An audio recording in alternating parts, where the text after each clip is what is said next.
बिस्मिल्लाहिर्रहमानिर्रहीम। अस्सलाम वालेकुम। मैं हूं महक मीर। आप देख रहे हैं एएनएन न्यूज। लाहौर चूंग का एक ऐसा वाकया जिसमें एक लड़की पर काला जादू करवा दिया जाता है और वो लड़की अदालत में जाकर अपने ही माँ बाप के खिलाफ गवाही देकर आती है।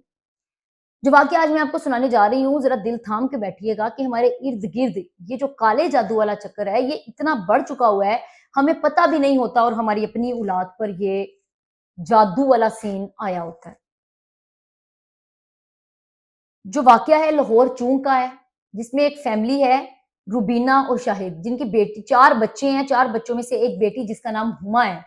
हुमा को स्कूलिंग के बाद मदरसे भेज दिया जाता है, हिफ्ज करवाया जाता है, कुरान पाक की तालीम दी जाती है और जब हुमा ये सब कंप्लीट कर लेती है, फिर अपने कॉलेज यूनिवर्सिटी की तालीम, और अब इसकी उम्र 22 साल है। 22 साल की उम्र के दौरान ये इसके खालाजाद खालाजाद जो है, वहां पर उसका कजन असद, उसके साथ इसको मोहब्बत हो जाती है। असद भी इससे मोहब्बत करने लगता है, दोनों की आपस में बातचीत शुरू हो जाती है।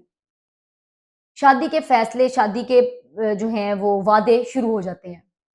असद की जो वालदा है या वालिद है, फैमिली जाती है जी हुमा के घर, हुमा का रिश्ता मांगने के लिए।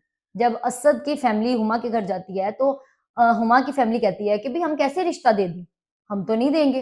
असद कोई कामकाज तो करता नहीं है, हमारी बेटी को कैसे पालेगा, कैसे लेकर जाएगा। अभी हुमा पर भी इश्क का भूत सवार है।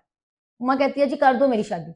वालिदैन कहते हैं भाई तुम पागल होगी, हम पागल नहीं है, लड़का कोई कामकाज करता नहीं है, पता तो चले कि वो कोई अच्छे काम में है, वो कोई काम करता है, फिर कहीं जाके हम तुम्हारी शादी करेंगे, हम ऐसे कैसे तुम्हारी शादी कर दें। पर नहीं, हुमा के सर पे भूत सवार था मोहब्बत का। अब वो मोहब्बत का भूत किस किस्म का सवार था, कुछ समझ नहीं आ रही थी कि असद के कहने पे हुमा घर से भाग गई। घर से भाग गई। जब हुमा नजर नहीं आई, हुमा के घर वालों ने जाकर थाने में रिपोर्ट दर्ज करवाई। दर्ज करवाने पर कहा कि असद हमारी बेटी को कर ले गया है। इस तरह सारा जो भी उन्होंने अपने तौर पर एक एफआईआर कटवानी थी, वो एफआईआर कटवाई। अब असद की फैमिली ने असद को और हुमा को वापस बुलवाया और हुमा को कहा भी जाओ अपना बयान दे के आओ। हुमा अदालत में गई, अदालत में जाकर खुद बयान दिया अपने माँ बाप के खिलाफ।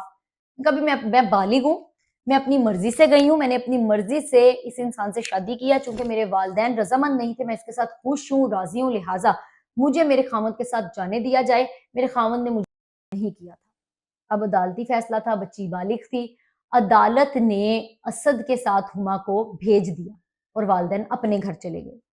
शादी को अभी कुल मिलाकर 6 महीने ही हुए थे। 3 महीने की इस बच्ची की प्रेगनेंसी थी कि असद के घर वाले हुमा के घर फोन कर कर कहते हैं कि हुमा को करंट लगा है और उसकी डेथ हो गई है, आकर अपनी बच्ची को ले जाओ। हुमा के घर वाले हिलकर रह जाते हैं कि भई ये हुआ तो क्या हुआ।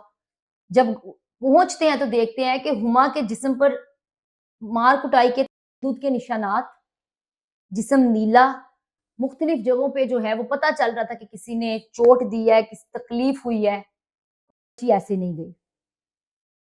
हुमा की जो थी, इसको पोस्टमार्टम के लिए भिजवाया जाता है।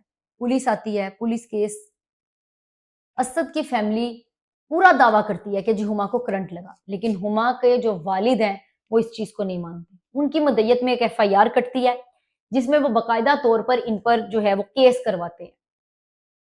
केस करवाने के बाद बच्ची का पोस्टमार्टम होने के लिए जाता है। और एक नई बात जो कि हुमा की फैमिली को पता चलती है, वो ये पता चलती है कि हुमा पर काला जादू करवाया गया था असद की फैमिली के जरिए। वो बच्ची खूबसूरत थी, लंबी थी, अच्छे नैन नक्श रखती थी, लिहाजा असद की फैमिली ने हुमा पर काला जादू करवाया था। जिसके बाद हुमा की माँ को जब ये सब पता चलता है, पुलिस में जाकर, थाने में जाकर बताती है कि हमारी बच्ची हमारे लिए बहुत अच्छी थी, हम सोच भी नहीं सकते थे कि हमारी बच्ची थाने में जाकर या अदालत में जाकर हमारे खिलाफ गवाही देगी। हमारी बच्ची तो ऐसी थी नहीं, लेकिन उस वक्त हमारी अकल पर पर्दे पड़े थे, हमें पता ही नहीं था कि ऐसा भी कुछ हो सकता है, लिहाजा उस पर जादू किया हुआ था। जिसके बाद अब पुलिस ने जो कार्रवाई करनी है वो भी करनी है। ये सारा का सारा मामला अभी पुलिस के पास है। इसकी तहकीक, मजीद तहकीक अभी हो रही है, जिसके बारे में अभी रिपोर्ट मुकम्मल तौर पर नहीं आई।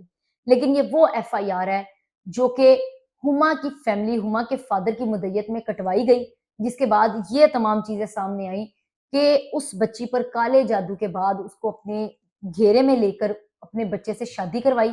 शादी करवाने के बाद उसको मारा गया। मारने के बाद कहा गया कि जी उसको करंट लगाया। करंट लगने के तहत वो दुनिया से चली गई।